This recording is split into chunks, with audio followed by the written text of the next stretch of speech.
Okay, welcome muli sa Pogi dito sa headquarters. Ang oras at panahon ng ating kapiyan, no? Kapiyan sa Pogi headquarters. Ngayon, ang ating namang kakapanayamin ay walang iba kundi ang ating budget and appropriation yung sa head department natin. Walang iba kundi si Master Founder Randy. Welcome, Master. Bago lahat, siguro, Master, pakilala ka muna, no? Ako nga po pala si, Master. Bago lahat, excuse, no? Bago lahat, baka pwede matanggal natin yung Kopya. May mga viewers natin, gusto nila makita yung Ang katotohanan. I-live mo na siyang sombrero. Yan. So, pakilala ka na, Master. Ako nga po pala si, Master Founder Randy.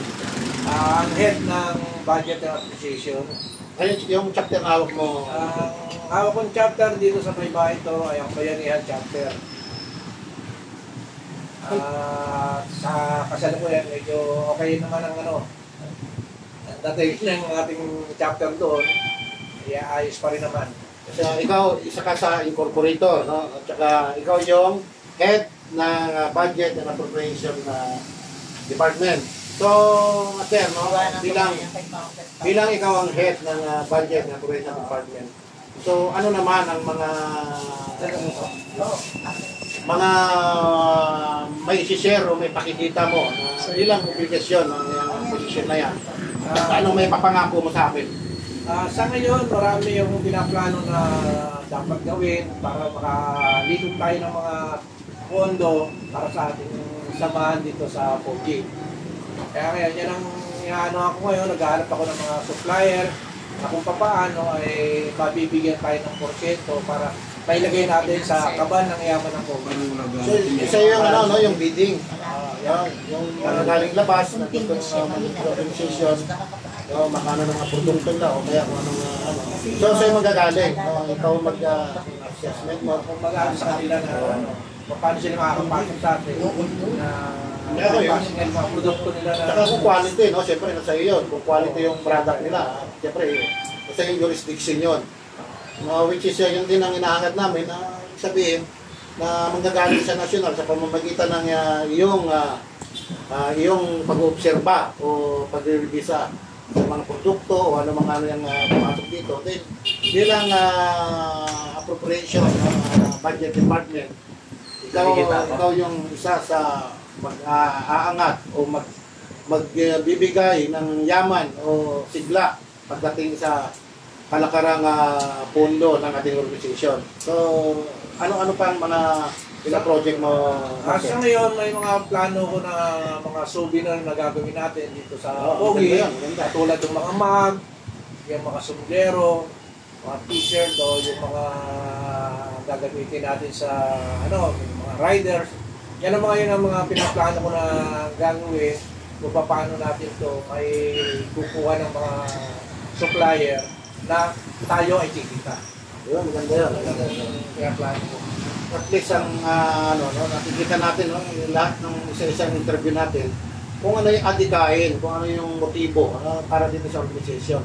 Yung function ng bawat isa na tulong-tulong, nagkakaisa na para paundarin natin tong Pogi na to. At siyempre, para mabigay din natin at maipakita, maparamdam natin doon sa mga membro ng Kandaylayan yung serbisyong makatotohanan. Yung sabihin, aktibo at serbisyong makatotohanan na ang kanilang mga national leaders ay hindi tumitigil na mag-isip at gumalaw, magserbisyo para sa kaunlad ng ating organisasyon, yung progresibo at maunlad na kapatirang guardian dito sa ilalim ng Pogi.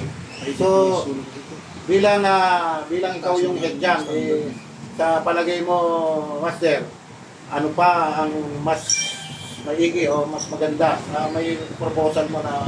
sa ngayon, siguro dahil sa wala pa tayong pondo na may isa akong pinaplano ngayon, nagkakambas ako ng magkaroon tayo ng sarili nating equipment na tayo na mismo ang gagawa.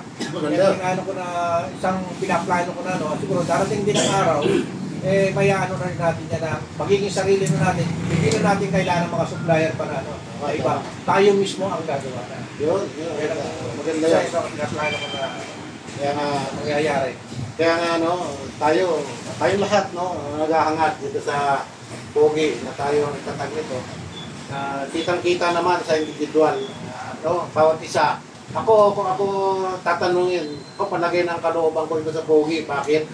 Kung sa haba ng servisyo natin sa Guardians, sa ilang paksyon na yung ating samahan, at na, ano, at least ito, mararamdaman natin sa bawat isa na hindi na tayo masasadlak sa mga nauna na nangyari sa atin. Na naway, gabayan tayo ng ating dakilang na manglumika na mas maging progresibo to. At yung lagi ko sinasabi, yung integridad at transparency, ang pamamalakad, na laging mamutawi sa ating bawat sa ating individual na mga namumuno.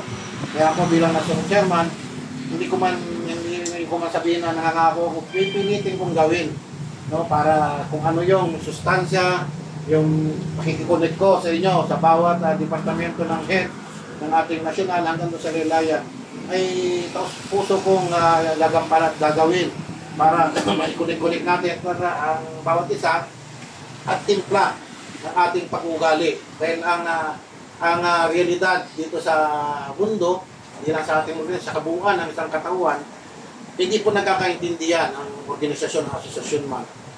Pagdating sa prinsipyo, no, dapat marunong tayo mag-adjust, marunong tayo manimbang kung hanggang saan tayo dapat magtampo, hanggang saan tayo dapat na mawala sa kaisipan ng tulong natin.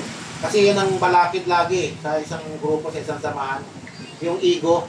No, dapat doon tayo, flexible tayo sa mga ganung bagay. Kaya nga, ako, bilang national chairman, masalamat ako dahil tayo nag-team-up sa ating mga regional chairman. Nakita ko naman na mas maayos na tayo kaysa sa mga natulayan natin na mga pagsubok. Sana nga alinawa tulong tuloy-tuloy na to hanggang sa sunod pang mga panahon na hanggat na nanamitay sa ating dugo, ang dugong Pogi. No, Master, no? Ikaw, ano pang may share mo na pwede mong hindi mo pangako, may bigay sa kanila? Ang ginano nga, medyo hihingi ako ng tulong sa mga follower ko sa FB reels na yan. Ako ay isang monetize na rin na gusto ko rin ito maging makatulong sa atin na hihingi ako sana yung mga followers ko sana i-follow nila yung Pogi TV para naman kahit pa paano dito tayo kung monetize itong ating Pogi TV na ito makakadagdag yan ang pondo natin.